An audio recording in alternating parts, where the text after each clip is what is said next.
Magandang araw mga kaibigan. Bigyan natin ng reaction, opinion ngayon itong dalawang post. Una, Manila Bulletin Business at saka si Attorney Vic Rodriguez. Una kong nabasa yung post ni Attorney Vic Rodriguez. Sabi niya na the Philippines has become again as the sick man of Asia. Kailan ba tayo tinawag yan na sick man of Asia? Panahon nata ng Korea administration dahil bumulusok ang ating ekonomiya. Sick man of Asia. But later on, nakabawi. Ngayon, sabi na Attorney Vic Rodriguez, bumalik na. Bakit? Dahil bumulusok ang foreign direct investment. 41% sabi niya. At ang sanhi nito is talamak na corruption sa Marcos administration. Okay? And then, sumunod, Manila Bulletin Business. Kung ano yung sinasabi ni Attorney Vic sa kanyang post, ito rin ang sinasabi ng Manila Bulletin Business. Okay.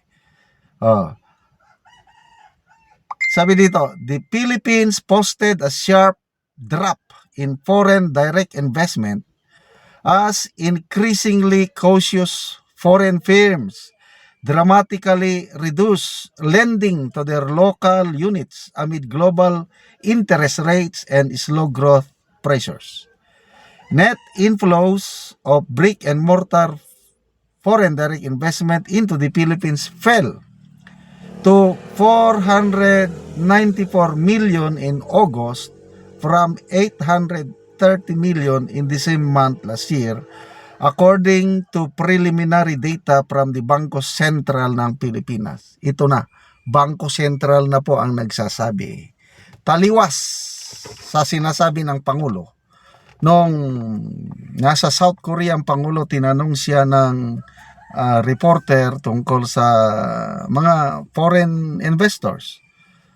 Alam nyo, very confident ang Pangulo. Sabi niya, dahil siniwalat ko ang corruption sa bansa, natuwa ang mga investors, kaya bumalik na ang kanilang tiwala. Presidente nagsabi yan bumalik na daw ang tiwala ng mga foreign investors. Data from the central bank says, noong August pa ito August, September, October, bumaba ang foreign direct investments, 41%. Ang laking binaba.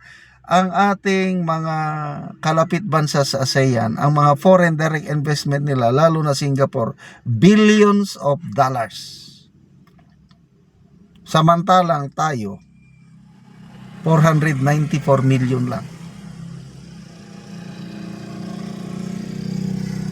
Halos kalahati ang ibinaba. Yan na po ang kalagayan ng ating bansa, ng ating ekonomiya ngayon. So, kanino tayo maniniwala? Kayo, Pangulo, na pagpakinggan mo ang salita ng Pangulo, masarap pakinggan. Too good to be true. Bumalik na ang tiwala ng mga foreign investors dahil sa ginagawa nating pagbubunyag.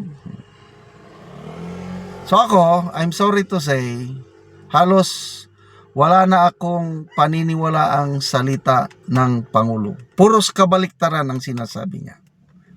Mas naniniwala ako dito sa mga, data ng Bangko Sentral na yan.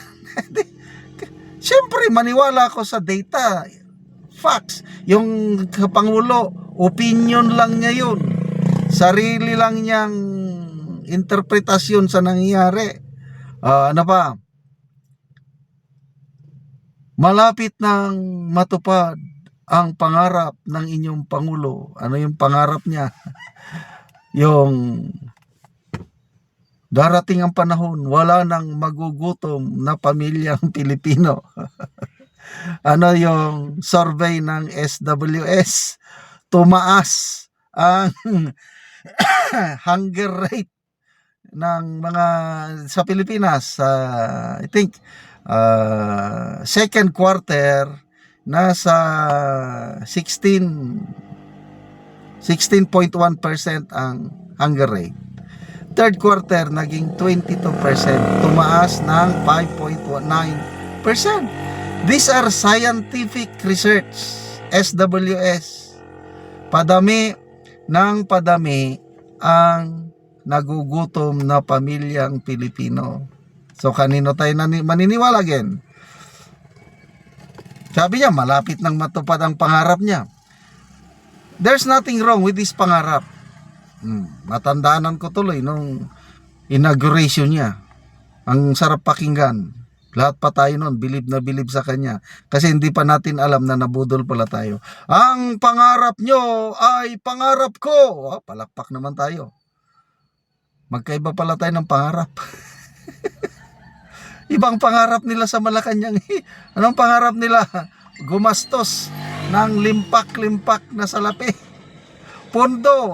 Magkano ang pondo ng Office of the President? Every year, abot ata ng 10 billion yan ang pangarap ng presidente. Paano ang pangarap natin? Pangarap natin, gagaan lang ang buhay, di ba? Kaya lang dumadami naman ang pobre.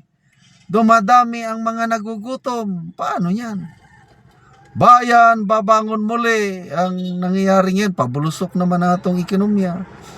Anong pangako niya sa mga OFWs? Darating ang panahon, sabi niya noon, yung pangingibang bansa, it's just a matter of choice. Kung gusto nyo, punta kayo. Dahil gusto nyo kikita ng malaking pera. But, dahil magkakaroon tayo ng maraming trabaho, hindi nyo na kailangang umalis. Yan ang pangarap ng bawat Pilipino dahil ang hirap trabaho ng OFW. Layo sa pamilya. So bakit napipilitan ang mga kababayan natin mga ibang bansa? Ang dami kong kamag-anak, mga pamangkin, mga apo, nandun sa ibang bansa, nagiging katulong. Bakit? Walang trabaho sa Pilipinas. Napipilitan. Nasaan ang pangako ng Pangulo? Kaya, the best promise, puros promise lang ang Pangulo. Kailang wala namang natutupad. Puros suntok sa buwan. Isa na lang sigurong natupad. Sige na, pagbigyan natin.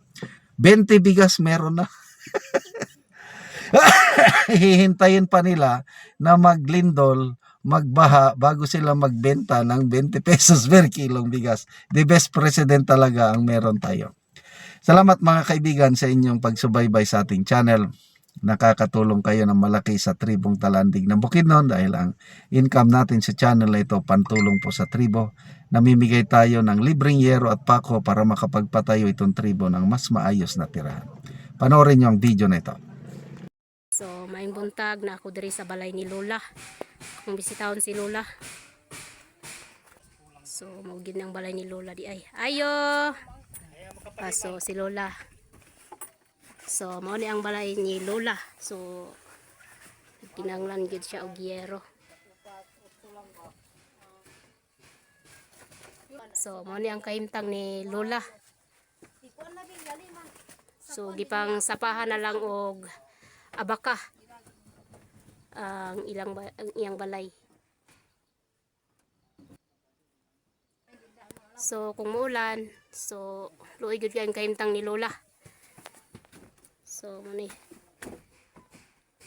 ulanan og tuluan na gid si Lola kung muulan. 68. So ang edad ni Lola 68.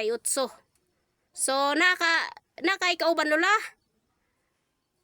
So si Lola wala daw siya kauban, so siya lang isa diri na puyo sa iyang balay. So so si Lola sa 68 na dili na kayo kadungog.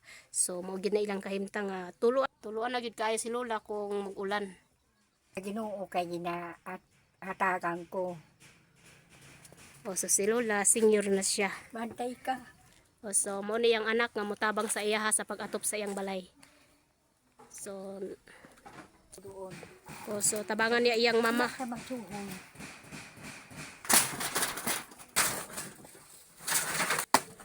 So gitabangan sa iyang anak ang iyang mama sa pag-atiman kay balo na si Lola.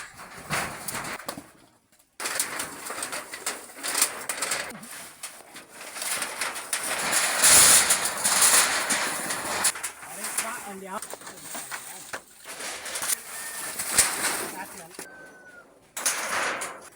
So managid og atop. So managyod nindot na tayo di nagid tuluan si Lola sa iyang balay. Humanagid og atop. Matagin mo kay nakaatop ko. Sige na, salamat po.